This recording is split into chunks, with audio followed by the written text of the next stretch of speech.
पूरब से जब सूरज निकले सिंदूरी घन छाए, पवन के पग में नूपुर बाजे, मयूर मन मेरा गाए, मन मेरा गाए।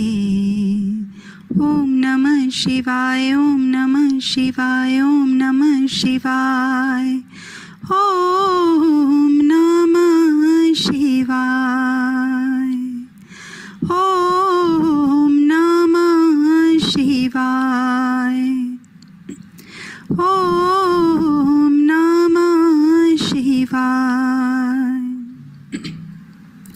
पुष्प की माला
शुक्लांबरधरं विष्णु शशिवर्णं चतुर्भुजं प्रसन्नवदनं ध्यायेत् सर्वविघ्नोपशान्तयेत्। सरस्वती नमस्तुभ्यं वरदे कामरूपिणी विद्यारंभं करिष्यामि सिद्धिर्भवतु मे सदा। गुरुर्ब्रह्मा गुरुर्विष्णु गुरुर्देवो महेश्वरा गुरुर्साक्षात् परब्रह्म तस्मै श्रीगुरवे नमः। लोकाभिरामं रणरङ्गधीरं राजीवनेत्रं रघुवंशनाथं कारुण्यरूपं करुणाकरन्तं श्रीरामचन्द्रं शरणं प्रपद्ये। मनोजवं मारुततुल्यवेगं जितेन्द्रियं बुद्धिमतां वरिष्ठं वातात्मजं वानरयूथमुख्यं श्रीरामदूतं शरणं प्रपद्ये। राम जी का ध्यान करेंगे, आइए। ध्यायेदाजानुबाहुं धृतशरधनुषं बद्धपद्मासनस्थं पीतं वासोऽवसानं नवकमलदलस्पर्धिनेत्रं प्रसन्नं वामाङ्कारूढसीता मुखकमलमिलल्लोचनं नीरदापं नानालङ्कारदीप्तं ददतमुरुजटा मंडलम रामचंद्रम। आज बड़ा ही पावन दिन है, महानवरात्रि। उसकी नवमी तिथि है, गुप्त नवरात्रि जिसको बोलते हैं, महानंदा के नाम से जानी जाती है। तो ऐसे पावन तिथि, शुक्ल पक्ष की नवमी तिथि राम जी ने अपने पृथ्वी पर अवतरण के लिए चुनी थी, तो पसंद किया था। तो ऐसी पावन तिथि पर नाम रामायण के दूसरे सत्र में आप सभी साधकों का, भक्तों का, राम भक्तों का स्वागत है। और आप सभी के हृदय में बसे हुए राम जी को वंदन करते हुए हम शुरू में पहले पूरा नाम रामायण जो 108 पंक्ति में रचा गया है, लक्ष्मी नारायण नाम के दक्षिण भारत के किसी संत ने ये सार रूप निकाला है। जैसे वाल्मीकि रामायण जो है वो तो बड़ा विस्तृत है और संस्कृत में है, लेकिन उसके अंदर से संक्षिप्त में, सार रूप में ये ऐसे 108 नामों का मंत्र रूपी स्तोत्र बनाया है, जिसके पारायण से भी पूरे राम चरित्र का, यानी पूरे रामायण का पाठ का फल प्राप्त होता है। तो आइए, आप लोग म्यूट में भी मेरे साथ साथ बोलिए। बहुत सरल ही इसका राग है, तो सभी लोग बोल पाएंगे। हम साथ में गान करते हैं। शुद्ध ब्रह्म परात्पर राम, कालात्मक परमेश्वर राम। शुद्ध ब्रह्म परात्पर राम, कालात्मक परमेश्वर राम। शेष तल्प सुख निद्रित राम, माद्यामर प्रार्थित राम चंड किरण कुल मंडन राम श्रीमद् दशरथ नंदन राम कौसल्या सुखवर्धन राम विश्वामित्र प्रियधन राम घोर काटका घात करा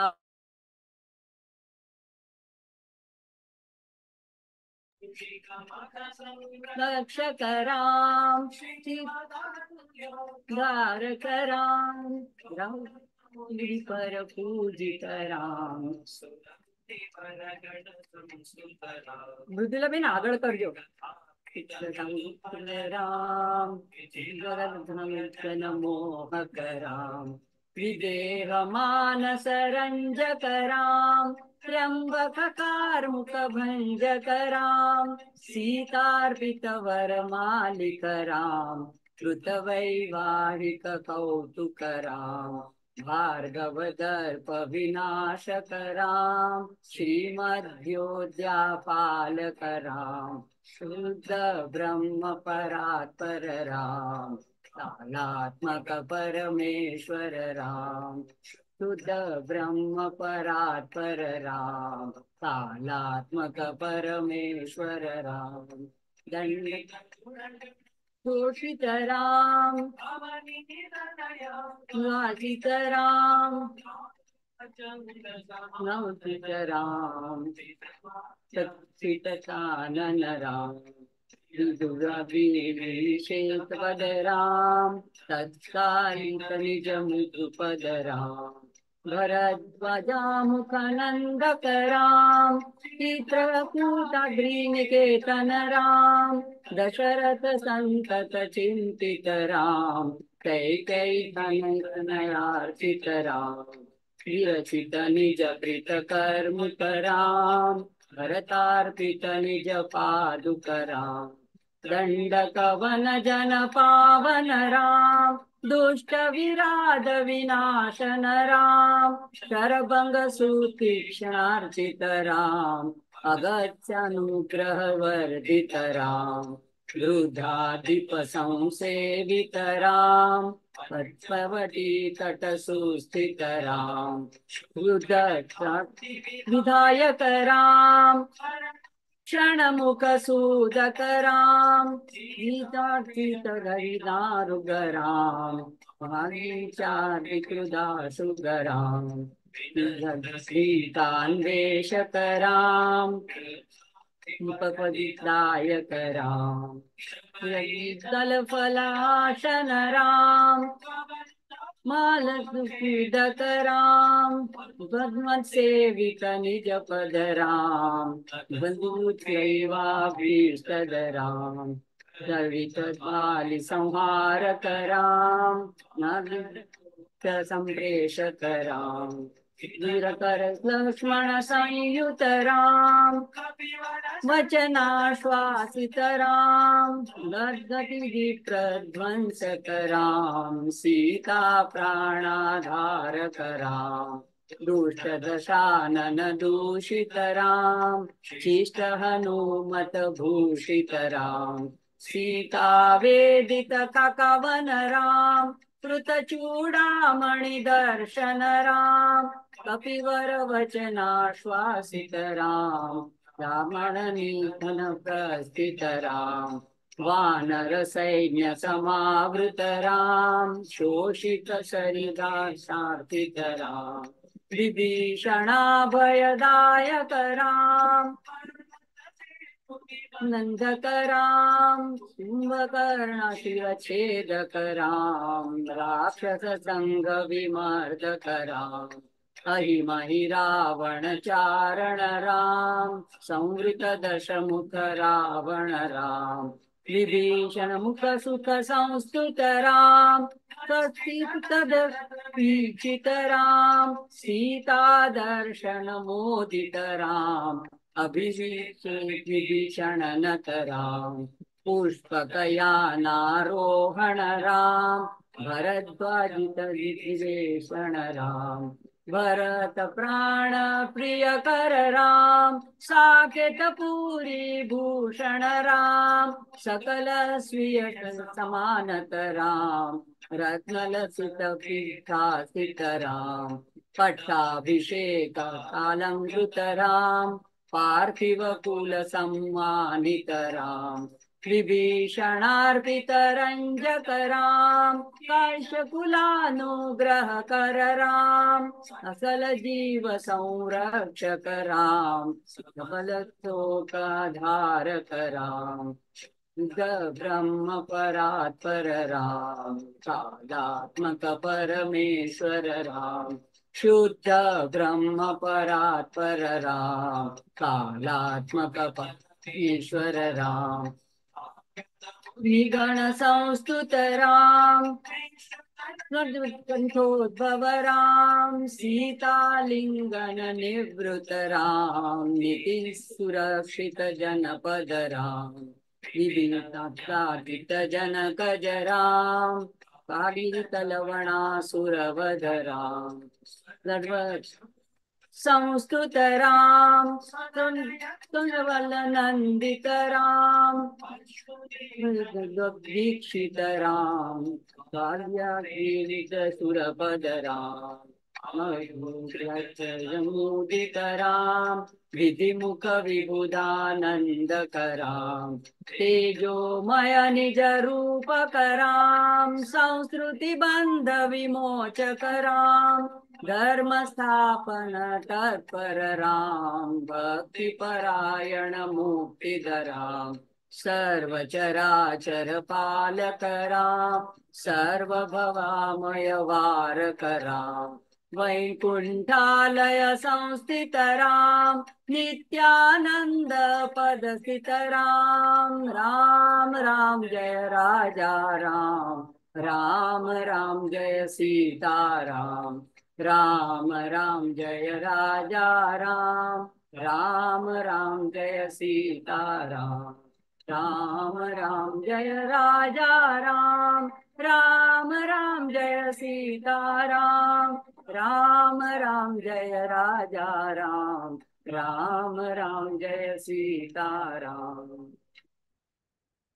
सबने सबको सभी को जय श्री राम। तो अब हम पिछले सत्र में हमने बालकांड के तक हमने यात्रा की थी नाम रामायण में। तो वहाँ पे 34 श्लोकों मंत्र तक हमने देखा था। आज हम 35वें श्लोक से आगे बढ़ेंगे। तो जहाँ से शुरू होता है अरण्य कांड। तो देखो भगवान शिव जी ने भी राम रक्षा स्तोत्र में बुध कौशिक ऋषि से भी यही कहा है कि चरितम रघुनाथस्य शतकोटि प्रविस्तरम अनेक एक एक अक्षरम पुंसाम महापातक नाशन। तो वहां पे भगवान शिव जी ने खुद इसकी ऐसे गाथा की है कि पूरा जो वाल्मीकि ने रामायण लिखा था वो तो शतकोटि 100 करोड़ ऐसे विस्तार में था। और उसमें से भगवान ने अपने हृदय में सिम राम 2 शब्द अपने हृदय में इष्ट देव के धारण किए हैं। तो उसमें से हमने पहला जो देख लिया था विभाग बालकांड। आज हम अरण्य कांड से आगे 35वें श्लोक से शुरू करेंगे। मृदुला जी 35वां श्लोक अरण्य कांड से रख दीजिएगा। हाँ, इससे आगे की स्लाइड, हाँ यहाँ पे। तो यहाँ पे आगे से देखेंगे दंडक वन जन पावन राम। तो पहला है कि अब भगवान जो है दंडक वन में प्रस्थान कर रहे हैं। कथा सबकी जानी हुई है। तो कोई कोई नाम जो बहुत परिचित है जिसमें ज्यादा विस्तार नहीं करना है वो हम आगे बढ़ेंगे, और कोई जिसमें कोई ऐसी कथा है जो हमें मोहक लगती है तो वहां पे हम ज्यादा रुकेंगे। तो यहाँ पे हर एक नाम में हमने ऐसे भावना रखनी है कि मैं ऐसे राम जी के चरणों की वंदना करता हूँ जिन्होंने अपने चरणों से दंडक वन को पावन किया। यानी कैसे राम जी, तो उसका विशेषण राम की कथा के रूप में दिया है। ऐसे राम की मैं वंदना कर रहा हूँ या कर रही हूँ। तो यह दंडक वन अपवित्र कैसे हुआ था, तो जिसे भगवान को पावन करना पड़ा। तो यानी वहां पे बहुत सारे दैत्य राक्षस रहा करते थे और जो ऋषि मुनियों को अपने यज्ञों में बाधा उत्पन्न किया करते थे। तो उन सभी का कार्य करने के लिए राम ने जो धर्म के रूप में, मर्यादा पुरुषोत्तम के रूप में जो अवतार लिया था, अगर वो राम राज्य करके वहीं रहते तो इन सब का उद्धार होना मुश्किल था। तो यही कारण था कि लीला करने के लिए वो अपना यहाँ पे वनवास के निमित्त से जब दंडक वन से पधारे, तो वहां पे उन्होंने उस वातावरण को शुद्ध किया, पवित्र किया, राक्षसों का संहार किया। तो जिनके चरण स्पर्श होते ही धरती पावन हो गई। और हमारा यह परम सौभाग्य है कि हमारे भारत की भूमि पर श्री राम श्री कृष्ण नंगे पैर चले हैं, और ऐसे परब्रह्म के चरण स्पर्श से हमारी भारत माता पावन है। तो ऐसे पवित्र देश में हमें जन्म मिला है। तो स्वामी रामसुखदास जी महाराज तो हमेशा कहते थे कि हमें इस धरा पे जन्म मिला, यह हमारा पहला सौभाग्य है। दूसरा है कि हमें रामायण, गीता और हमारे जो वेद, शास्त्र, पुराण, उपनिषद, ऐसे ग्रंथ जहाँ पे प्रभु की लीला, प्रभु का स्वरूप का वर्णन है, वो हमें प्राप्त हुए, सहज उपलब्ध हुए। हमको किसी ने रच के रखे हैं और हमारे तक ये पहुंचा है शास्त्र। तो ये हमारा दूसरा सौभाग्य है। और तीसरा ऐसा है कि ऐसा सत्संग सुनने और करने का मौका हमें प्रभु की कृपा से मिला है। तो ये सारे सौभाग्यों को लेकर अब आगे के नाम की ओर आगे बढ़ते हैं।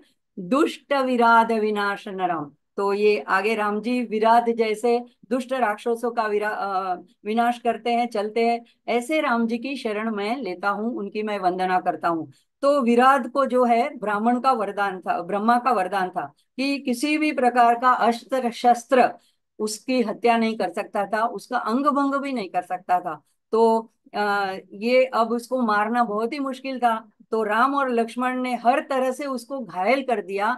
घायल करने के बाद में अब राम ने देखा कि इसको अब खत्म करना, तो इसको ब्रह्मा को वरदान प्राप्त है, इसलिए ये तो मुमकिन नहीं है, शक्य नहीं है। तो अब क्या किया जाए? तो उन्होंने लक्ष्मण जी से कहा एक बड़ा खड्डा गढ़ दो और खड्डे में उनको गाड़ देंगे और उसके ऊपर मिट्टी डाल देंगे। तो तब जब लक्ष्मण जी ये खड्डा खोद कर करने लगे और उसको बहुत गहरा खड्डा खोदने लगे, तब वो जो उठने लगा राक्षस विराट, तो भगवान ने उसकी गर्दन के ऊपर पैर रख दिया। तो तब वो बोला कि मैं पिछले जन्म में बोला कि प्रभु मैं तुम्बरु नाम का गंधर्व था। तो शारद तुम्बुरु ऐसा हमारे कई कई प्रार्थना में और आरती में ऐसा गायन करते हैं, ऐसा उल्लेख आता है। तो ये दोनों गंधर्व होते हैं। तो ये तुम्बुरु जो स्वर्ग का था गंधर्व, जो वहां पे गान किया करता था, किसी वजह से उसको कुबेर ने श्राप दिया था, तो वो राक्षस बन गया था। और वो कहता है कि आज मुझे मुक्ति मिल गई। तब दोनों ने उसका वध किया, इस तरह से वध किया कि उसका वो मुक्त हो गया, उसको गड्ढे में गाड़ दिया। तो देखो राम जी के हाथों से मरने में भी दुष्टों को मुक्ति मिल पाती है। ऐसा राम जी दया के सागर है, तो भक्तों पर क्या नहीं कर देंगे। तो तीसरा आगे बढ़ते हैं। शरभंग सुतीक्ष्ण अर्चितराम, यहाँ पे संधि है। तो सुतीक्ष्ण नाम के ऋषि हैं और ये शरभंग नाम के, ये दोनों महर्षि जो जब राम वनवास में चले थे तो इन दोनों से भी मिले थे। तो इन सब के ऐसे जो महान महान ऋषि है उनका भी उल्लेख इन नामों के द्वारा हम करते हैं, तो उनकी भी हम एक तरह से वंदना करते हुए चलते हैं। तो राम जी इनका वंदन करते, इनका आतिथ्य, इनका अर्चना पा करके आगे चलते हैं। तो ये शरभंग ऋषि जो है ये बहुत ही योग पारंगत और बहुत ही भक्त ऐसे महर्षि थे, जो अब उनकी अत्यंत वृद्ध ऐसी परिस्थिति हो गई थी, शरीर जर्जर हो गया था, उनका अंतकाल निकट था। तो उनके तपोबल को देखते हुए और उनकी भक्ति को देखते हुए इंद्र खुद विमान लेकर के उनको स्वर्ग में ले जाने के लिए आया। तो लेकिन उनको पता चला था कि परब्रह्म के रूप में राम जी ने अवतार ले लिया है, और राम जी अब कुछ दिनों में यहाँ पे पधारने वाले हैं दंडक वन में।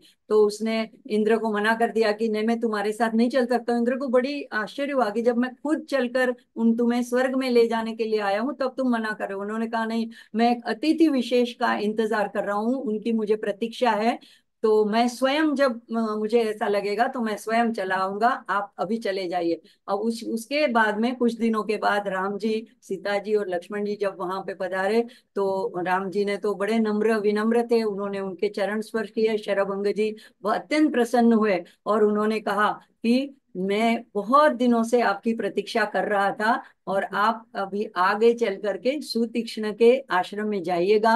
वो आपका कल्याण करेंगे, आपको आगे का मार्ग दिखाएंगे। तो जैसे ये सारी रचना की हुई थी कि किसके बाद वहां कहाँ जाना था, किससे मिलना था, तो शरभंग ने बाद में क्या किया कि योग तप अपने योग बल से योगाग्नि प्रकट की, उसमें अपने खुद स्वयं ने उसमें घी की आहुति डाली और अपने शरीर को उसमें अर्पण किया, और वो वैकुंठ धाम चले गए। तो यहाँ पे राम जी से राम जी ने उनका अर्चन स्वीकार किया, उसके बाद में सुतीक्ष्ण उसके आश्रम में गए। अब सुतीक्ष्ण क्या था, वो राम जी के स्वरूप में इतना लीन था, इतना लीन था कि अपना ध्यान ही नहीं खोल रहा था। राम जी खुद जाके बुला रहे हैं, पुकार रहे हैं, तो भी वो आंखें नहीं खोल रहा है, क्योंकि उसको ध्यान में ही इतना डूब गया था, समाधि में। तो बाद में भगवान ने अपना जो स्वरूप था उसके ध्यान में से खींच लिया। तो ये विकल होकर के आंख खोल के देखने लगा, तब सामने प्रभु को पाकर इतना हर्षित हुआ। उसने भी बहुत अच्छी तरह से राम की अर्चना की और अपने गुरु के पास उसको आगे चल के अत्रि के आश्रम में लेके गया। तो ऐसे शरभंग और सुतीक्ष्ण से द्वारा अर्चित ऐसे राम की मैं वंदना करता हूँ, और उनका मैं उनकी शरण लेता हूँ। आगे है अगस्त्य अनुग्रह वर्धित राम। तो अगस्त्य मुनि दंडकारण्य में गोदावरी के तट पर वे उनका अभी भी आश्रम है, तो वहां पे राम जी आगे जाते हैं, उनका भी आशीर्वाद लेते हैं। ये अगस्त्य मुनि जिन्होंने रामचरितमानस में आगे आता है, शिव जी की कथा आती है, तो शिव जी और पार्वती कैलाश से उतर के आकर के वहां पे उनको उनकी उनके पास आकर के राम जी की कथा सुनने के लिए आते हैं। तो देखो, ये राम कथा में एक उनका एक पात्र के रूप में उल्लेख है, ऐसा ही नहीं, वो ये राम कथा शिव जी को भी सुनाते हैं, और शिव पार्वती फिर वो कथा सुनकर फिर अपने कैलाश लौट जाते हैं।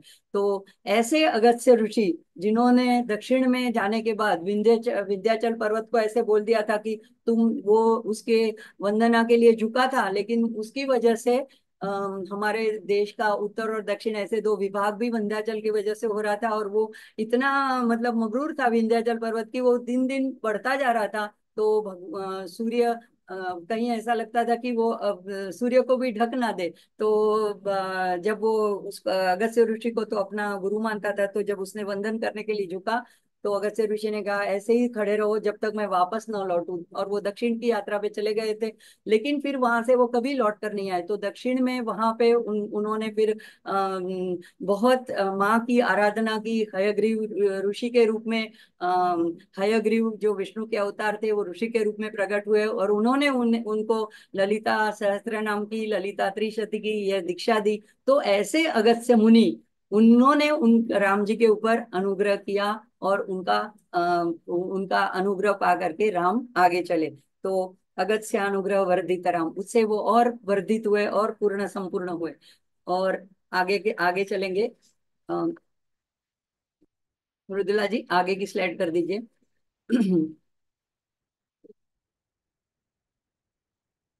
पंच 40, हाँ।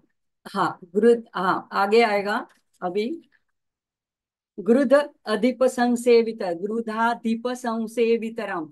तो गृध और अधिप, अधिप यानी उसके राजा, तो गृध यानी गिद्ध, गिद्धों के राजा के द्वारा द्वारा संसेवित, संसेवित यानी सेवा की गई। तो यहाँ पे उल्लेख जो है, तो ऋषि कश्यप और उनकी दक्ष की जो 27 पुत्रियां थी, उनके साथ उनका विवाह हुआ था।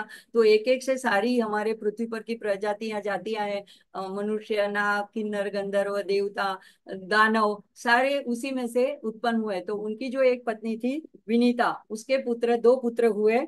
एक थे गरुड़ और एक थे अरुण। तो गरुड़ जो है वो विष्णु की सेवा में चले गए, और जो अरुण थे उनके, ये जो सूर्य के सारथी बने, और उनके जो दो पुत्र हुए वो गिद्ध जो हुए, संपाति और जटायु, दोनों भाई। तो उसमें से जो जटायु थे, वो वाल्मीकि रामायण में भी उल्लेख है, मानस में भी उल्लेख है कि जाते हुए भगवान को मिले थे, और इसीलिए वो जानते थे राम सीता को। इसीलिए जब रावण उनको ले जा रहा था, तो उनकी पुकार सुनकर वो दौड़े आए थे मदद के लिए। तो ऐसे गृध अधिप यानी गिद्धों के राजा के द्वारा संसेवित, तो उनकी पहले ही उनकी मुलाकात राम से, सीता जी से, लक्ष्मण से हुई थी और वो बड़े उनसे प्रभावित थे।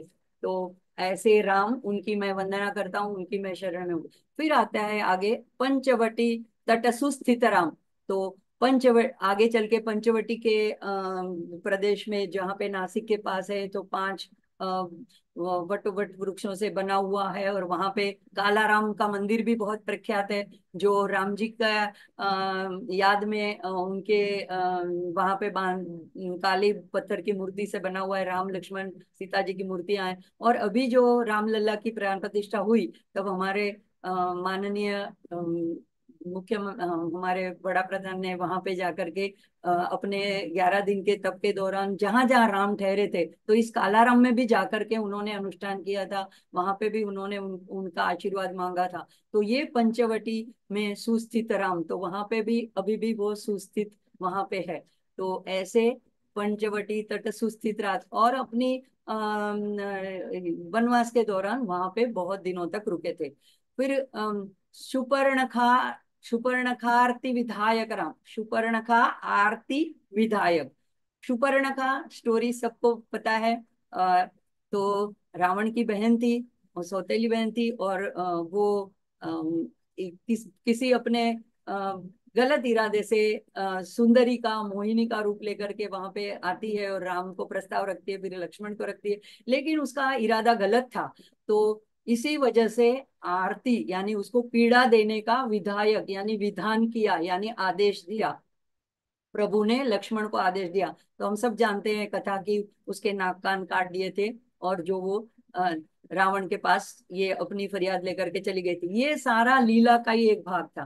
किसी तरह से रावण के मन में ये बात आई, उसको पता चला कि वहां पे राम अभी पंचवटी में है, और वहां पे उसके साथ सीता भी है। तो ये सारा भगवान का एक लीला का प्रयोजन रहता है।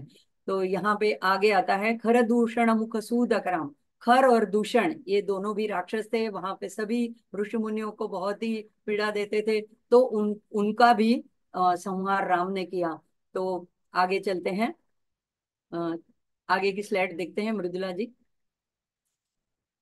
सीता प्रिय हरिणानुगराम मारीचार्दिकृता शुकराम विनिष्ट सीतान्वेषकराम गृधादीप गतिदायक राम। राम राम जय राजा राम, राम राम जय सीता राम। ऐसे सीता प्रिय हरिणानुगराम। तो देखो, अब लीला का आरंभ होता है, तो ऐसा नहीं कि सीता माता जब इतना महल को और इतने सारे अलंकारों को और ये सारे सुखों को छोड़कर आई है, तो ऐसा नहीं है कि उनको ये हरिण चाहिए था। लेकिन अगर लीला करनी है और प्रभु को वहां से दूर जाना है, अगर वहां प्रभु वहां रहते हैं, तो वहां रावण का आना शक्य ही नहीं था, संभव ही नहीं था। तो इसी लीला के भाग रूप सीता जी, माँ सीता एक इच्छा प्रकट करती है कि मुझे ये सोने का हरण, ऐसा अद्भुत हरण दे करके। ये नहीं कि वो मोहित हो, वो क्या मोहित हो, तो जगत जननी आद्य शक्ति अंबिका खुद है, वो खुद अवतार लेकर आई है। तो उन्होंने कहा कि मुझे वो चाहिए। उनका अनुराग देख करके उसके पीछे पीछे राम जी उसको लेने के लिए जाते हैं। तो श्रीता को जो प्रिय है, ऐसे हरिण को लेने के उनका अनुगमन करते हुए राम की मैं वंदना करता हूँ, मैं उनको, उनकी शरण में हूँ। अब आता है मारीच। मारीचा, मारीच आरती क्रुदा शुगरम। आशुग यहाँ पे संधि है, आरती क्रुद आशुक।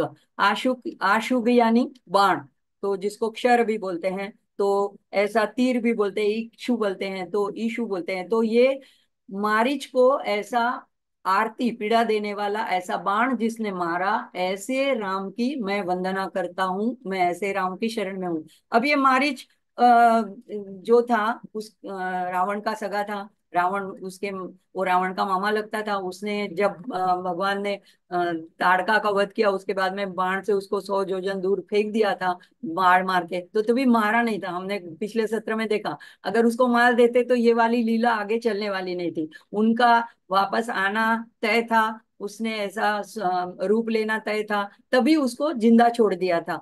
लेकिन अब रावण ने उसको क्या कहा कि तुम कुछ भी करके, किसी भी कारण से वहां पे से राम को उस कुटिया से दूर कर दो। उनके सन्मुख होते हुए उनको उसने उसका प्रभाव शरभंग के धनुष यज्ञ के वक्त देख लिया था। तो उसको पता था कि मैं जब तक राम वहां होंगे तो मैं सीता को कुछ छू भी नहीं सकता हूँ। तो मारीच को कहा कि तुम वहां जाओ और ये तुम राक्षस लोगों को ये एक प्राप्त होती है सिद्धियां की, वो कोई भी रूप ले सकते हैं। तो बोले कि तुम ऐसा रूप लो और उनको राम को वहां से दूर कर दो।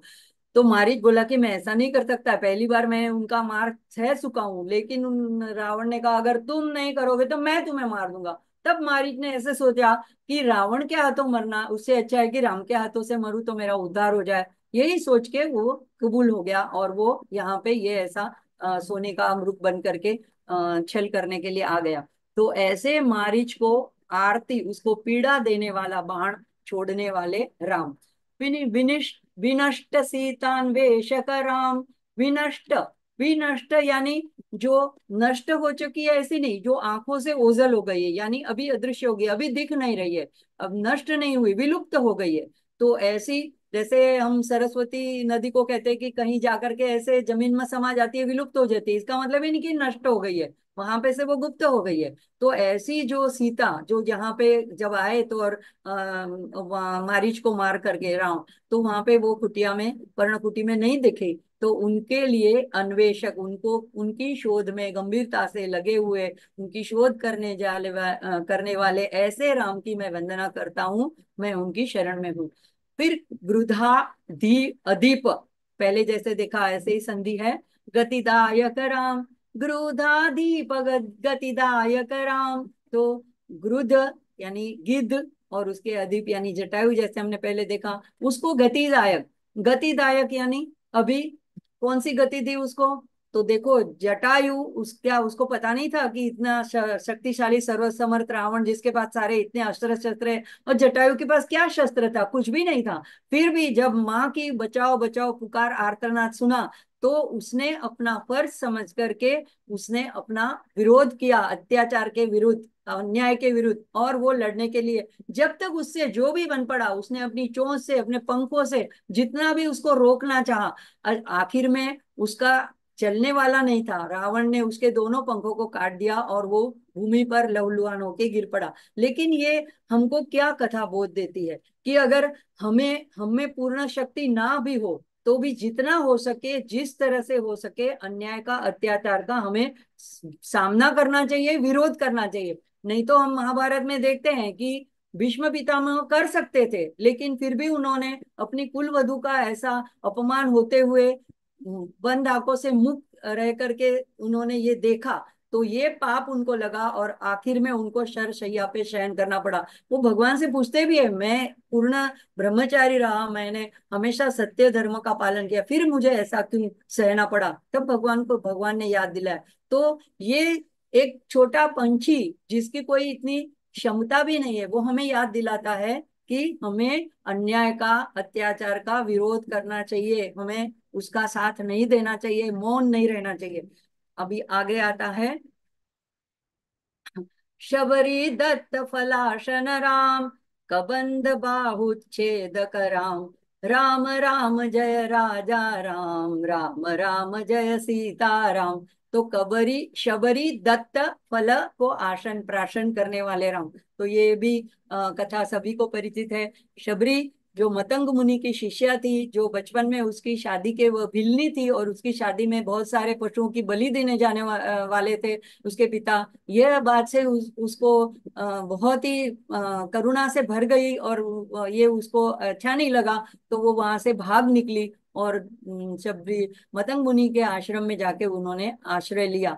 अब देखो भक्ति की अनन्यता और उसकी इतना दृढ़ विश्वास कि मतंग मुनि ने अपने समय में कहा, जब वो आश्रम छोड़ के गए तो अंतिम समय में कहा कि यहाँ पे राम आएंगे।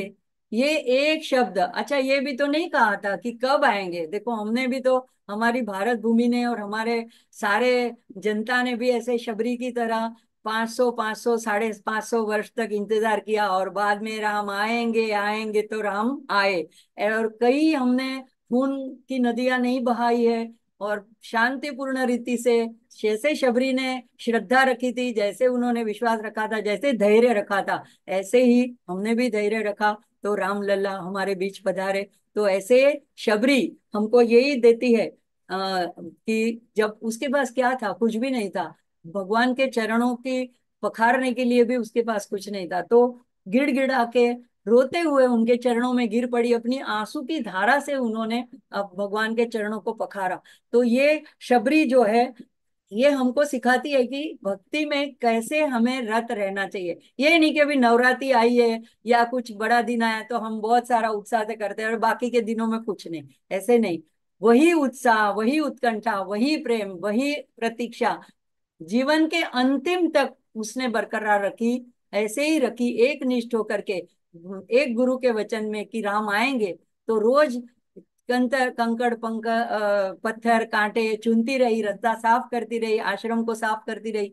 अब सोचो इतनी 80 से ऊपर की साल की वृद्धा हो गई थी, फिर भी उसने न कोई शिकायत की कि न उसने आशंका जताई कि कदाचित बोल तो गए लेकिन सच हो ना हो, कहीं आए ना आए, उसके पहले मेरी मृत्यु ही आ जाए। लेकिन उसने भरोसा रखा।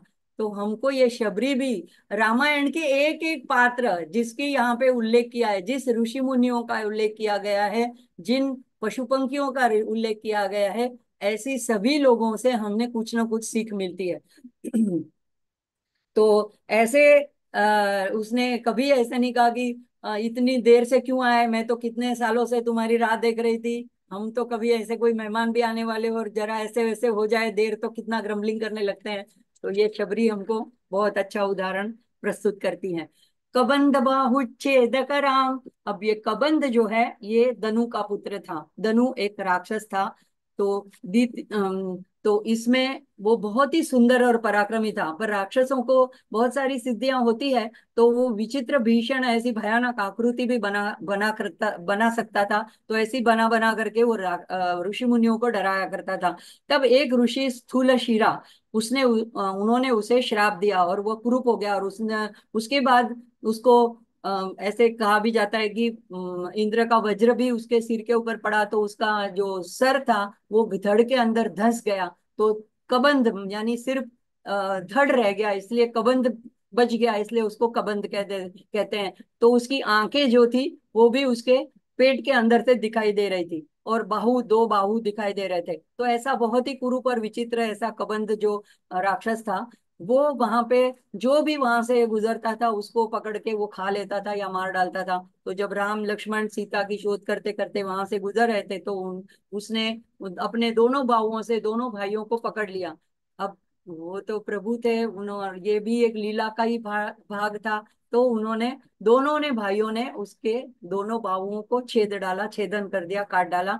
तब वो गिर पड़ा जमीन पर। तब वो पूछने लगा कि आप दोनों वीर कौन हैं। जब उन्होंने अपना परिचय दिया तो उसने कहा कि हाँ, मुझे जब मेरी गलती का एहसास हुआ था, तो तब मुझे ऋषि ने कहा था कि जब राम जी और लक्ष्मण जी अपनी पत्नी की शोध में जब यहाँ से गुजरेंगे और तुम्हारे दोनों बाहुओं को काटेंगे, तब तुम्हारा श्राप का निवारण होगा। तो देखो, राम को हम ऐसा नहीं कह सकते कि मर्यादा पुरुषों ने उन्होंने इतने संहार किया, उन्हें इसको मार डाला उसको मार डाला। हमारे हिंदू के ऐसे शास्त्रों के ऊपर कई लोग ऐसी टिकाएं करते हैं। तो हमें ये पता चलना चाहिए सारे लोगों का उद्धार करने के लिए ही भगवान का अवतार होता है। तो ये उसने भगवान से कहा कि आपने ये मेरा भाग्य है कि आपने मुझे इस बंधन से मुक्त किया। तो ऐसे ये उसके श्राप से उसको मुक्ति मिल गई। तो ये दर्शाता है कि सारी लीला ऐसे होनी ही थी। यानी कि उस ऋषि को भी ये पता था कि कितने सालों के बाद यहाँ से राम लक्ष्मण गुजरने वाले हैं, उनकी पत्नी खो जाने वाली है। तो इसका मतलब है सारी लीलाएं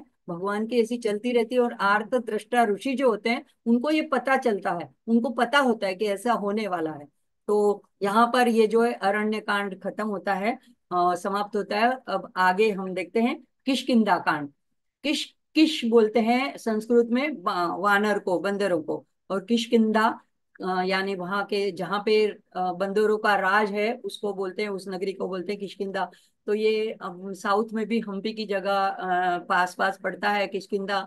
और तो यहाँ पे जो है, जैसे राम भी नासिक से होते हुए फिर आगे चल के जहाँ वहां तक पहुंचते हैं दक्षिण की ओर, तो यहाँ पे ये किष्किंधा नगर जो है उसमें पहले तो बाली राजा था, और फिर बाली और सुग्रीव दोनों भाई थे। तो उस उसमें से फिर एक जो उसकी कोई कथा सबको परिचित है कि किसी वजह से उन दोनों में थोड़ी सी मिसअंडरस्टैंडिंग हो गई कि बाली कुछ दिनों तक वो गुफा में जिसके साथ लड़ने गया था वो लौटा नहीं, तो सुग्रीव को लगा रक्त बह के बाहर आया, तो उसे लगा कि वो मर गया है।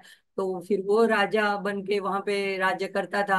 और जब बाली ने आके ये देखा तो उसको बड़ा क्रोध आया कि मैं कुछ दिन नहीं आया तो ये अपना राजा बना बैठा है। तो उन दोनों में फिर युद्ध हुआ और फिर उसके जान के पीछे वो पड़ गया। तो अब सुग्रीव अपने कुछ मंत्रियों को लेकर के चला आया ऋष्यमुख पर्वत के ऊपर। तो यहाँ पे पहला ही नाम है हनुमत सेवित निज पदराम। तो हनुमत सेवित तो यानी अपने कुछ मंत्रियों के साथ हनुमान जी भी आए थे उनके साथ। तो हनुमान जी, और मानस में भी लिखा है कि जब वहां से दोनों भाई गुजर रहे थे तो उनका उनके साथ परीक्षा करने के लिए, उनको जानने के लिए, परिचय जानने के लिए हनुमान जी जब आते हैं, फिर बाद में हनुमान जी भगवान से थोड़ा सा ये भी कहते हैं कि मैंने आपको नहीं पहचाना, लेकिन प्रभु क्या आपने भी मुझे नहीं पहचाना, ऐसे करके फिर भगवान से चरण में पड़ जाते हैं। तो हनुमान जी ने जिनकी सेवा की और जिसने सुग्रीव के साथ उनकी मैत्री कराई, अपने दोनों कंधों को दोनों भाइयों को बिठा करके ऋषमुख पर्वत पे लेके, क्योंकि वो तो नीचे नहीं उतर सकता था बाली के डर से। तो यहाँ पे हनुमत सेवित निज पदराम। तो ऐसे हनुमान जी के जो ऋषमुख पर्वत पर बैठे थे उनके उन्होंने जिन राम जी के निज पद यानी जिन भगवान के पदों की सेवा करी, चरणों की सेवा करी, ऐसे राम जी की मैं शरण में हूँ, ऐसे राजेंद्र जी की मैं वंदना करती हूँ। नत सुग्रीवाभीष्टद राम, नत सुग्रीव अभीष्टद। अभीष्टद जो जो उसको इच्छित था, जो उसको चाहिए था, जिसकी उसको इच्छा थी, यानी वो अपना राज्य वापस चाहता था, वो बाली से अपना छुटकारा चाहता था। तो ये सारा उसको दिलवाया कब? जब वो नत हुआ यानी शरणागत हुआ, यानी भगवान के चरण में गया। तो ऐसे नत सुग्रीव जिसको अभिष्ट देने वाले राम के मैं शरण में हूँ। तो अब आगे आता है गर्वित वाली संहार कराऊं। अब ये वाली जो है बड़ा बलिष्ठ था और बड़ा पराक्रमी था। तो एक बार एक राक्षस ने उसे युद्ध के लिए ललकारा, और ललकारने के बाद ये तो बात सही है कि हाँ, अगर कोई युद्ध के लिए ललकारता है तो जो अगर पराक्रमी है तो उसका जवाब देने के लिए चला जाता है। उसने उसके साथ भयंकर युद्ध किया और उसको खत्म किया। यहाँ तक तो बात ठीक थी, लेकिन फिर उसके इतना मद से और अपने बल से इतना उन्मत्त था कि उसने उसके शव को उठा करके, उसका इतना बल था कि उसको बहुत दूर तक, ऐसे योजनों दूर तक फेंक दिया। अब उसमें से जो रक्त के बूंद गिर रहे थे उससे जो मतंग मुनि का आश्रम ऋषिमुख पर्वत के पास था या उसके ऊपर था, वहां पे गिरी आश्रम में। और मतंग ऋषि की जो ध्यान समाधि थी उससे भंग हुआ, और उन्होंने देखा अपने ध्यान से कि ये करतूत किसकी है। तब उनके ध्यान में आया कि ये बाली की करतूत है। तो जब तक युद्ध किया तब तक ठीक था, लेकिन शव के ऐसा अपमान करना और कहीं पे भी फेंक देना ये गलत बात थी। उसके लिए उन्होंने उसे मारा तो नहीं, लेकिन ये श्राप दिया कि तुम यहाँ के 1 योजन के विस्तार के अंदर कभी भी पैर नहीं रखोगे, और रखोगे तो तुम्हारी मृत्यु आ जाएगी। वैसे वो उसको ऐसा वरदान था कि वो जिससे साथ लड़ेगा उसका आधा बल उसके अंदर आ जाएगा। तो वैसे तो वो अजय ही था, उसने रावण को भी हरा दिया था, तो ऐसा बलिष्ठ था। लेकिन ये ऋषमुख पर्वत पे वो नहीं आ सकता था। तो ऐसे वाली के गर्व को भगवान ने उसका वध करके, उसको संहार करके उसका गर्व निकाला था, उसका गर्व को समाप्त किया था। तो ऐसे गर्वित वाली उसको संहार कराम। और वानर दूत प्रेषक राम। अब ये जो सारांश है, तो बीच बीच में कथा नहीं है। तो अब जब बात आई कि अब जब पता चला संपाति की, जटायु की तरफ से कि रावण लेके गया है दक्षिण की तरफ, लंका की तरफ, तो अब वहां पे किसी को दूत की तरफ भेजा जाए। तो भगवान ने पसंदगी हनुमान जी की। तो हनुमान जी को उन्होंने रावण के दरबार में दूध बना करके भेज दिया। तो जब यहाँ पे क्यों दूत शब्द प्रयोग किया है, तो जब माता सीता उनसे पूछती हैं परिचय, तो तब भी वो क्या कहते हैं कि मैं, सीता माँ को कहते राम दूत मैं मातु जानकी, मैं माता, मैं राम का दूत हूँ। और कभी अपना हम नाम नहीं किया, मैं हनुमान जी, ऐसा कभी नहीं कहा। तो हम लोगों को ये भी नम्रता, सेवक की दास्य भक्ति की नम्रता हनुमान जी सिखाते हैं कि हमेशा अपने को राम का दूत बताते हैं। और ऐसे अनन्य सेवक के ऊपर राम जी को इतना भरोसा था कि अपनी जो क्या बोलते हैं सीक्रेट बात, अपनी एकदम मन की बात जो अपनी पत्नी को कही जाए, तो जो उसे प्रेम पत्र बोलते हैं, तो ऐसी बात उन्होंने, वो संदेशा उन्होंने हनुमान जी के द्वारा भिजवाया था। तो ऐसे उन्होंने हनुमान को दूत के रूप में रावण के दरबार में जिनको भेजा, ऐसे वानर दूत प्रेषक राम। तो अ, न तस हाँ, हितकर लक्ष्मण संयुत राम। तो हितकर लक्ष्मण, लक्ष्मण का हमेशा हित सोचने वाले, और लक्ष्मण के साथ हमेशा जुड़े रहने वाले, ऐसे हितकर लक्ष्मण संयुत, लक्ष्मण के साथ संयुत। देखो जहाँ पे राम जी की मूर्ति रहते हैं तो राम लक्ष्मण जानकी जय बोलो हनुमान की, राम के साथ लक्ष्मण जी रहते ही है, संयुक्त, उनकी परछाई बनकर रहते हैं। वैसे भी शेषावतार थे, तो विष्णु के साथ उनका शेष अवतार तो रहता ही है। तो ऐसे हितकर लक्ष्मण संयुत राम। राम राम जय राजा राम, राम राम जय सीता राम। अब आता है सबसे प्रिय, सबसे मधुर, सबसे सुंदर सुंदर कांड, जहाँ पे पूरे हनुमंत की कथा आती है। तो मानस में तो बहुत सुंदर वर्णन किया हुआ है। तो कपिवर सन्नत संस्मृत राम। तो संतत, कपिवर संतत संस्मृत राम, तद्गति विघ्न ध्वंस कराम, सीता प्राणाधार कराम, दुष्ट दशानन दूषित राम। तो कपिवर, कपिवर कपियों में श्रेष्ठ हनुमान जी, उसके द्वारा संतत, हमेशा, सतत, संस्मृत, स्मरण किए हुए राम। कभी कैसे कैसे, तो सुंदरकांड में बहुत सारी जगह में ये दर्शाया गया है। देखो सबसे पहले तो किष्किंधा कांड का जो आखिरी दोहा आता है 29 नंबर का, उसमें वर्णन कहते हैं, जाम्बुवन कहते हैं उनको कि जब वो कहते हैं कि आप क्यों चुप हो, तब कहते हैं राम काज लगी तब अवतारा, वो है काज मोही हर्ष विशेषी। तो तब उनको जब याद दिलाते हैं कि तुम्हारा राम अवतार के लिए ही तुम्हारा जन्म हुआ है, अवतार हुआ है, तब फिर उसके बाद जब सुंदरकांड की शुरुआत होती है, तो वहां पे जब चलते हैं तो कहते हैं, होई ही काज मोहि हर्ष विशेषी, चले हर्षि हरिधर, हिय धरी रघुनाथा। रघुनाथ को हृदय में धर करके वो चले, लेकिन कहाँ पे है कि सतत संस्मृत, सतत उनके स्मरण में। तो पहले तो उनको हृदय में ही धरण लिया, राम नाम की अंगूठी कहाँ रखी, यहाँ वहां नहीं रखी, मुख में ही रख दी। इसका मतलब है कि सतत उनके मुंह में राम का ही नाम रहता था, और कोई आगे पीछे की इधर उधर की ऐसी बातें करते ही नहीं थे। तो इसका भी उदाहरण मिलता है। सुरसा को जब मिली पहले, और उसका मार्ग उन्होंने पहले मेनाक मिला, तो मेनाक पर्वत को क्या कहा, राम काज की ने बिनु मोहि कहाँ विश्राम। तो वहां पे भी कहते हैं कि मैं राम काज करने के लिए निकला हूं, तो मैं आपके ऊपर विश्राम नहीं कर सकता हूँ। उसके बाद में सुरसा ने कहा कि मैं तुम्हें खा लूंगी, तब कहा राम काज काजु करी फिर मैं आओ, सीता कही सुधी प्रभु ही सुनाऊं। तो उनको भी क्या कारण देते हैं, मैं राम काज करने के लिए निकला हूं, तो राम काज करके वापस आऊंगा, सीता की सुधी प्रभु को सुनाऊ दूंगा, फिर तुम मुझे खा लेना। तो ये राम उनके हृदय में, उनके मन में संतत सतत उनकी स्मृति में बसा हुआ है। फिर विभीषण को जब मिलते हैं तब क्या कहते हैं, तब हनुमंत कही सब राम कथा निज नाम। तो वहां पे राम कथा कही, पहले तो राम की कथा कही हनुमंत को।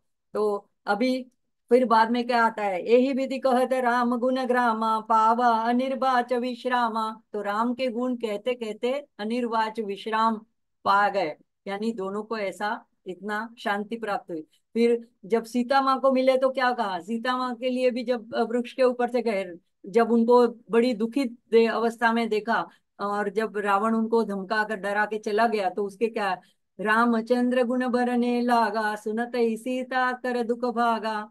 तो रामचंद्र के गुण वर्णन करने लगे, और ये सुनते सुनते सीता का दुख कहीं भाग गया। फिर जब सामने प्रकट हुए तो राम दूत मैं मातु जान की, सत्य शपथ करुणा निदान की। तो हर एक जगह पे आप देखोगे सुंदरकांड में, राम जी के बिना हनुमान जी नहीं है, हनुमान जी के बिना राम जी नहीं है। तो कपिवर संतत संस्कृत राम। तद्गति विघ्न विध्वंसकरम, विघ्न ध्वंसकरम। तो यहाँ पे उनकी जो गति थी, जो जहाँ पे लंका तक जाने की, तो ये उन्होंने कभी ऐसा दावा नहीं किया। बाद में आने के बाद में जब राम पूछते हैं तुम्हारा कैसा रहा प्रवास, तुमको कोई बीच में विघ्न तो नहीं आया, तभी तभी उन्होंने कहा विपत्ति प्रभु सोई जब तक भजन सुमिरन न होई। अगर आपकी सुमिरन भजन ना हो वही विपत्ति है, यानी मैं तो हमेशा आपको ही मुझे तो पता ही नहीं। और हमारी कपि की क्या बड़ी बड़ाई है, आप तो आपके बल से ही मैंने ये सब किया, यानी मैं था ही नहीं वहां, आप ही कर रहे थे। तो यहाँ पे कहते हैं कि उनकी जो गति थी लंका तक जाने की, वो अकुंठित गति, वो राम जी ने उनके सारे विघ्न को बीच में से नाश कर दिया। सीता प्राणाधारक राम, तो सीता के प्राण को आधार देने वाले कैसे कह सकते हैं। तो सीता जी ने कैसे अपने प्राण टिकाए रखे हैं, ऐसे जब हनुमान जी को भी थोड़ा आश्चर्य लगा कि, तो सीता माता अपना संदेशा प्रभु को कहने के लिए कहती है कि हे राम जी को ये मेरी बात बताना कि आपका वियोग होते ही सच पूछो तो मेरे प्राण निकल ही जाने चाहिए थे, क्यों निकल नहीं गए। ये यही एक मेरा बड़ा अपराध है, और ये मैं मानती हूँ कि ये मेरा अपराध है। लेकिन फिर उनका आगे क्या कहना था कि क्यों ये मेरे से अपराध हुआ, या तो ये क्यों मेरे प्राण नहीं निकल पाए।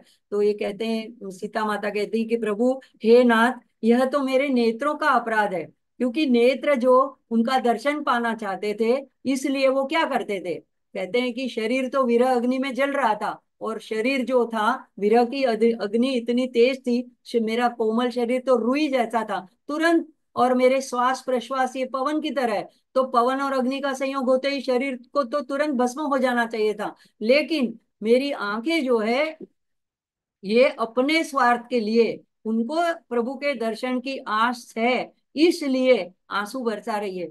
और ये सतत आंसू बरसते रहते, पानी बरसता रहता है तो अग्नि ठंडी होती जाती है, इसलिए मेरा शरीर जो है वो विरह की अग्नि में जल नहीं पाया, इसीलिए मैं अभी तक जीवित हूँ। तो ये हनुमान जी, ये बात जा करके आप राम जी से बताना, ये मेरा अपराध है। जैसे क्यों ये कहा कि देखो, जब दशरथ जी को वियोग हुआ राम का, तो हे राम राम कह करके उन्होंने अपने प्राण त्याग दिए। तो देखो उसकी कंपैरिजन कोई कर सकता है कि देखो दशरथ को तो ज्यादा प्रेम था अपने पुत्र के बरोबर, सीता जी को वियोग हुआ, सीता जी ने तो प्राण नहीं त्याग दिए। तो ये हनुमान जी से राम कहती है, तो उनके प्राण के धारक जो थे वो राम थे। अब हनुमान जी कैसे कहते हैं, राम जी हनुमान जी से पूछते हैं कि तुम बताओ, इतने ऐसे कठिन वातावरण में, ऐसी राक्षसियों के बीच सीता जी ने अपने प्राण को कैसे बचाए रखे हैं। तो हनुमान जी को प्राणों की रक्षा किस विधि की है। तो हनुमान जी क्या कहते हैं कि देखो, अ, हनुमान जी कहते हैं आपका नाम जो है ना, राम राम राम, जो सतत स्मरण करती रहती, वही रात दिन पहरा भरता रहता है। तुलसीदास जी के बारे में भी ऐसी बात सत्य घटना आती है कि उनके झोपड़ी में ऐसे कोई चोरी करने के लिए चोर आते हैं, तो उनको रात के समय दिखता है कि दो युवान ऐसे राम लक्ष्मण के जैसे वहां पे पहरा दे रहे हैं। तो ये सत्य घटना है कि वहां पे राम नाम ही पहरा दे रहा है। अब राम नाम पहरा दे रहा है तो प्राण निकले कैसे, जब पहरा ही दे रहा है तो चौकीदार वहां पे राम का नाम ही खड़ा है। तो दूसरा क्या कहते हैं कि नेत्रों को, नेत्रों के जैसे वो देखो, जब भी प्राण निकलते हैं तो किसी की आंखें ऐसी खुली की खुली रह जाती है, तो आंख में से प्राण निकल जाते हैं। तो कहते हैं कि आंख जो है, नेत्र है, वो आपके चरणों में लगा रखे हैं, आपके, उनकी आंखें हमेशा ध्यान चरणों का किए हुए हैं, तो प्राण वहां से भी निकल नहीं सकते हैं। तीसरा क्या कहते हैं कि प्रभु अभी जो आपका ध्यान कर रही है वही उनका किवाड़ है, यानी दरवाजा, और उसके ऊपर एक जो दरवाजा लगा, ताला लगा रखा है, वो क्योंकि उन्होंने अपने नेत्र जो है वो आपके चरणों में लगा रखे हैं, वही वो एक ताला लगाया हुआ है। तो अब ये ताला लगा दिया है, पहरेदार वहां राम का नाम है, तो कहेंगे प्राण निकले कैसे, तो प्राण सुरक्षित हैं।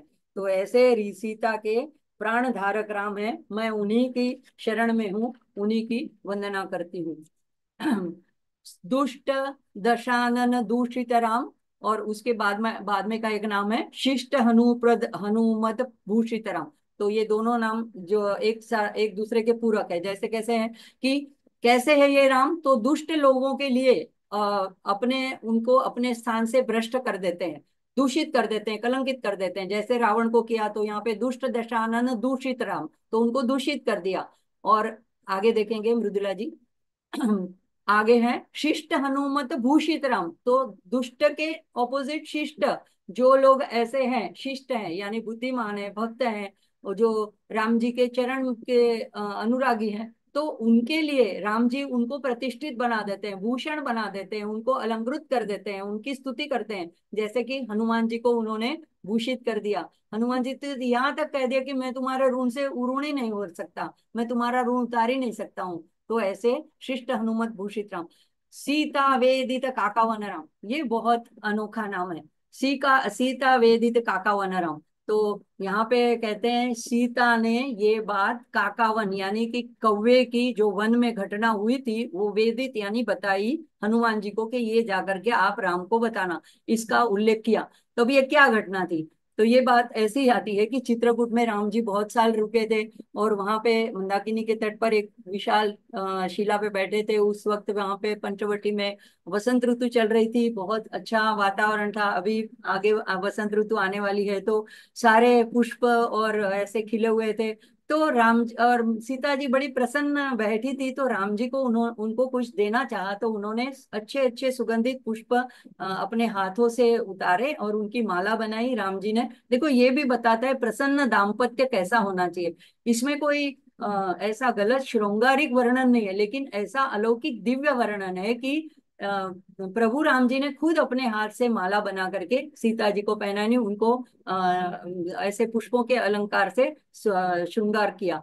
तो ये जब कर रहे थे तो ये देवता देखिए बड़े अधीर होते हैं, उनको ऐसा लगता है कि कब अब राम अपना लीला कार्य करे और कब राक्षसों का और ये रावण का संहार करे, क्योंकि सारे तो देवताओं को रावण ने अपने इसमें बांध के रख दिया था अपनी नगरी में, और बंधन में डाल के रखा था। तो देवलोक में भी बाकी के देवता भी यही चाहते थे कि कब राम आगे अपनी लीला करे, और कब तो उनकी एक एक घटना पे नजर रखे हुए थे कि अब क्या कर रहे हैं, अब क्या कर रहे हैं, तुरंत चर्चा करते थे कि अच्छा अब क्या है, तो अभी वहां पे वनवास में बैठे हैं, अभी यहाँ पे ये श्रृंगार करें। अब ये बात यहाँ पे इंद्र के दरबार में इन चर्चा हो रही थी रोज रोज, तो आगे आगे की बात, तो यहाँ पे उसका लड़का जयंत था, वो भी सुनता था बड़े ध्यान से।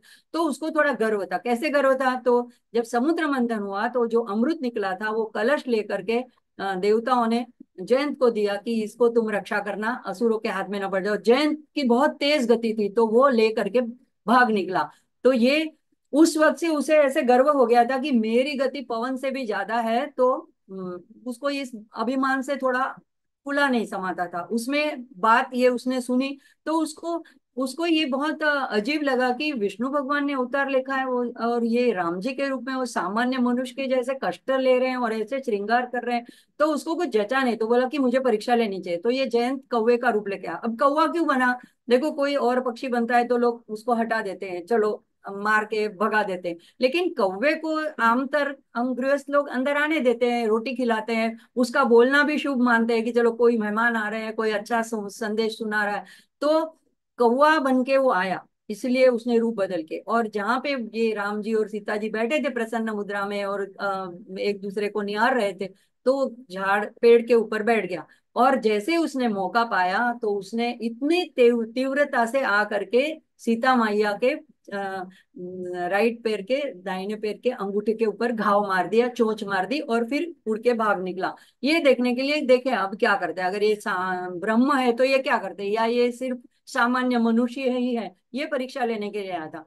अब जब वहां से रक्त की धार बहने लगी और राम जी की जब नजर पड़ी तो उनको बड़ा क्रोध आया, और वो तो परब्रह्म थे, समझ गए उसकी ये नियत की, ये किसकी करतूत है और किस मंशा से किस इरादे से इसने ये किया है। तो वहां पे उनका कोई अस्त्र शस्त्र वहां तो पड़ा नहीं था, वो तो पर्णकुटी में था, लेकिन उन्होंने एक सरकंडा यानी एक तिनका वो वहां से उठाया अपने पास में और उसको अभिमंत्रित करके छोड़ दिया, उसके पीछे फेंक दिया, और उसको एक आज्ञा करी कि इसको दंडित करना। तो ये सरखंडा यानी जो एक तिनका था, तृण था, वो बन गया ब्रह्मास्त्र। और वो ब्रह्मास्त्र उसके पीछे ऐसा पड़ा, लेकिन इसकी भी तीव्र गति थी, तो ये भागता रहा भागता रहा। कहीं इंद्रलोक में गया, इंद्र ने कहा नहीं भैया तुम राम के द्रोही हो, मैं तुम्हें यहाँ पे ठहरा भी नहीं सकता, तुम यहाँ से निकलो नहीं तो तुम्हारा अस्त्र मुझे भी कुछ कर देगा। वहां से भागा ब्रह्मा जी के पास। ब्रह्मा जी ने भी बोला कि नहीं ये तो हम हमारे बस की बात ही नहीं है, ये ब्रह्मास्त्र है, तुम यहाँ से जाओ, हम तुमको ठहरा भी नहीं सकते। ऐसे वो पूरे ब्रह्मांड में घूमता रहा, कहीं किसी ने उसको ठोर दिया नहीं, इधर उधर भागता रहा। लेकिन नारद जी जो है, हम लोग ऐसे उसको बहुत विचित्र से चित्रित करते हैं कि एक दूसरों के बीच में झगड़ा कराते हैं, ये बात नहीं है। नारद तो महान ऋषि है, देवर्षि है, देवर्षि नारद कहे जाते हैं। प्रहलाद को उन्होंने बचाया, मंत्र दिया, और उन्होंने ध्रुव को मंत्र दिया, तो ये गुरुवर्य है। तो उन्होंने बड़ी करुणा से उसको कहा कि रुको रुको, तुम ऐसे भागा भाग मत करो, जहां जिसका अपराध किया है वहीं जाओ और वही तुमको बचाएंगे। तो सीता माँ के चरणों में जाके गिर जाओ और वहीं पे माफी मांगो। तो ये आया, फिर वहां पे अपने स्वयं का जो जयंत का रूप था वो प्रकट किया, और सीता माँ के चरणों में उसने गिर के माफी मांगी। अब माँ तो दयालु है, देखो अपराध करते हैं तो माँ तो क्षमा कर देती है, लेकिन पिताजी तो शिस्त आग्रही होते हैं, वो दंड देते ही है। तो राम जी ने कहा देखो इसमें मेरा भी बरस नहीं चलेगा, क्योंकि मेरा जो है वो अमोघ बाण है। ये मैं जिसकी आज्ञा दी तो ये कुछ ना कुछ दंड दिए बिना वापस मेरे पास वापस नहीं लौटेगा। तो इसीलिए कहा कि तुम्हारा कुछ ना कुछ अंग भंग कर देगा। तो उसकी एक आंख फोड़ दी उस सरकंडे ने। तो तभी से ये मान्यता है कि कौवे की एक आंख होती है, दो गोलक है, लेकिन वो एक तरफ देखता है तो दूसरी तरफ नहीं देख पाता है, तो उसके एक आंख से वो अंधा हो जाता है। तो ऐसे कहते हैं कि सीता माता ये बातें क्या बोलते हैं, उल्हाना देखना, एक उसकी याद कराने के लिए कहती हैं हनुमान जी से। अब हनुमान जी तो उस वक्त यहाँ पे मौजूद नहीं थे, ऐसे सर्वव्यापी है, लेकिन कथा के हिसाब से वहां पे नहीं थे। तो उनको ये बात कहती है कि तब देखो, जरा सा मेरे पैर पे इतनी सी चोट कर दी तो भगवान ने ब्रह्मास्त्र छोड़ दिया था, तो अब ये मेरा हरण करके ले आया है, तो क्या मेरी सुध नहीं लेते हैं? तो जा करके उनको ये बात जरा काकावन की बात बात याद दिलाना। तब हनुमान जी तो बहुत सारी अलग बातों से कह करके माँ को राम जी का भी दर्द सुनाते हैं, और कहते हैं कि उनका उनके पास जो एक हृदय था, एक मन था, वही आपके पास चला गया है। तो आप ऐसा ना सोचे, उसी के लिए मुझे यहाँ भेजा है। आप कहो तो मैं अभी मेरे कंधे पे बिछा कर आपको ले जाऊं, लेकिन मुझे आज्ञा नहीं है, क्योंकि ये एक लीला थी। अगर राम वहां आते थे तो सारे राक्षसों का, कुंभकर्ण सहित मेघनाथ, सारे लोगों का विनाश होना निश्चित था। और इसीलिए हनुमान जी वैसे समझाते हैं। फिर कृत चूड़ामणि दर्शन राम, तो यहाँ पे कहते हैं हनुमान जी की, जैसे मैंने आपको राम जी की एक निशानी दी, माता मुझे भी एक निशानी दीजिए, जैसे कि मैं राम जी को आपकी खबर, पक्की खबर सुना सकूं। तो माता अपनी चूड़ामणि उतार के उनको देते हैं। जब राम जी उस चूड़ामणि का दर्शन करते हैं तो कृतकृत्य हो जाते हैं, हनुमान जी को गले लगा लेते हैं। यानी कि सीता के जीवित होने की, सुखरूप होने की उनको ये बात पता चलती है। और हनुमान जी को बहुत सारे आशीर्वाद देते हैं। तो आशीर्वाद देते हो तो हनुमान जी, मानस में वर्णन है, चरणों में पड़ते हैं, उठ ही नहीं रहे। हनुमान जी बार बार उठाना चाहते हैं, लेकिन वो चरणों को छोड़ते ही नहीं और बोलते त्राही त्राही, अब बचाओ बचाओ। अब त्राही त्राही तो एक राजेश्वर आनंद जी, जिन्होंने बहुत अच्छे यूट्यूब पे आप देखेंगे तो राम कथा बहुत सुंदर उन्होंने वर्णन किया है। तो वो कहते हैं इसमें त्राही त्राही कहने की क्या बात थी, तुलसीदास जी ने क्यों ऐसा लिखा कि त्राही त्राही बचाओ बचाओ। यानी आप मुझे इतना सम्मान दे रहे हो, मेरा मान बढ़ा रहे हो, तो कहीं मेरे में अभिमान ना आ जाए, उस अभिमान से मुझे बचाओ हे प्रभु, मेरा रक्षण करो। तो ऐसे करके वो उठते ही नहीं है चरणों में से। तो भगवान उसको उठा करके गले रखता है। कपिवर वचना आश्वासित राम, तो ऐसे कपिवर जो राम माता को सारी सब बातों से आश्वासित करते हैं कि हम आएंगे, राम जी ने सेना तैयार करिए, मुझे यहाँ फिर अगवा आगाह करने के लिए, रावण को एक बार संदेश मनाने के लिए, कि बताने के लिए भेजा है, आप चिंता ना करें, हम सब सज्ज हैं और वो आएंगे, आपको छुड़ा कर ले जाएंगे। तो उससे उनको आश्वासन देते हैं। तो ऐसे कपिवर वचना आश्वासित, तो राम को भी आश्वासन मिलता है, सीता के पास जाते हैं, सीता को भी आश्वासन मिलता है। तो ऐसे राम की मैं वंदना करती हूँ, और ऐसे राम की मैं शरण में हूँ। आज हम यहीं पर रुकेंगे और शांति मंत्रों के साथ इस सत्र को समाप्ति की ओर बढ़ाएंगे। ओम पूर्णमद पूर्णमिदं पूर्णात् पूर्णमुदच्यते पूर्णस्य पूर्णमादाय पूर्णमेवावशिष्यते। ओम शांति शांति शांति। हरि ओम श्री गुरुभ्यो नमः। हरि ओम। आज का संवाद राम जी के चरणों में अर्पण करते हुए सभी का आभार। मृदुला बहन का आखिरी मौके पे आकर के टेक में सहाय देने के लिए, और आप सभी साधकों का जो राम जी की बात और ये नाम रामायण सुनने के लिए उत्सुक है, इसी वजह से तो ये कार्यक्रम हो पा रहा है। और मीर भाई का जो मुझे ऐसा हमेशा बार बार मौका देते रहते हैं, सभी का आभार और राम जी का आभार। जय श्री राम। ओम नमः पार्वती पतये हर हर महादेव। महादेव हर। बहुत बहुत धन्यवाद। भगवान राम जी की कृपा से मास पारायण के दरमियान ही नाम रामायण के द्वारा भगवान के विविध लीला प्रसंगों का भी, जो वाल्मीकि रामायण का संक्षिप्त रूप है, उसका हम सभी को श्रवण करने का लाभ प्राप्त हो रहा है। और आज जो दूसरा सत्र, जिसमें अयोध्या कांड से लेकर के आगे के जो सोपान है, उन सब में जो भगवान राम की दिव्य लीला है, उसको श्रवण करने का परमात्मा की कृपा से हमें परम लाभ प्राप्त हुआ है। ऐसे ही आगे भी जो सत्र हम निरंतर राम जी की कृपा से करते रहेंगे। और बहुत बहुत प्रसन्नता व्यक्त करते हैं। आज के सत्र को हम विराम की ओर ले जाएं। अगले समय में आगे के लीला का गायन हम करेंगे। नमः पार्वती पतये हर हर महादेव महादेव। हर हर। हर हर